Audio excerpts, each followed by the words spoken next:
Mo's Mailbag, where we answer questions from the audience. If you have a question from me that you want me to answer for fantasy related, drop it in the chat and I'll answer it on the fly. And again, this is sponsored by Real Ones Productions. Don't want to miss it. Sponsored by R1P.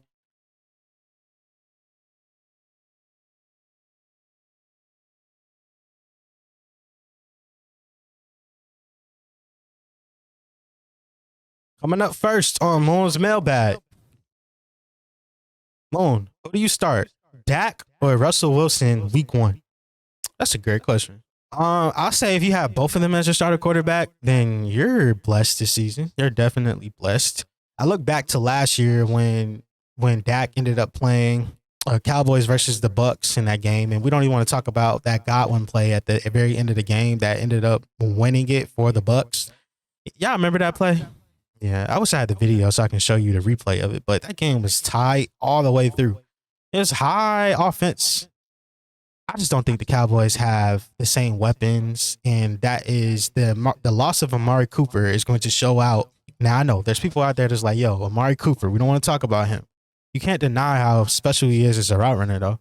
Is CD Lamb going to be that number 1 wide receiver this year? That's what I'm asking myself.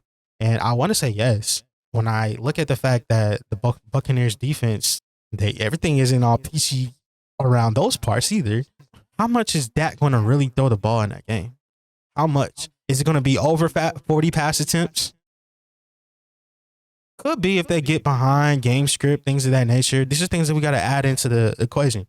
We flipped it on his head and you say, okay, what about Rush? Rush is going back to Seattle to take on his former team. Going to be an interesting atmosphere to say the least. And then you add in the weapons: Cortland Sutton, Jerry Jeudy, KJ Hamler, Albert O, Javonte Williams, Melvin Gordon, better offensive line. Seahawks defense looks what it is. I am going to start Russell Wilson week 1 over Dak Prescott. I'll be confident in it just knowing that Seattle's defense is, what are you talking about? No Bobby Wagner. No, Earl Thomas not coming back to save them boys. Like, when you look at their team as a whole, I see a bunch of question marks on Seattle's defense, and I see a bunch of ways and opportunities for the pass catchers for Russell Wilson to get busy. And I see Russell Wilson being able to use his legs to extend plays and maybe even get you a rushing touchdown. It's not saying both of them are bad plays. I'll just say Rush is playing the easier defense. So give me Rush.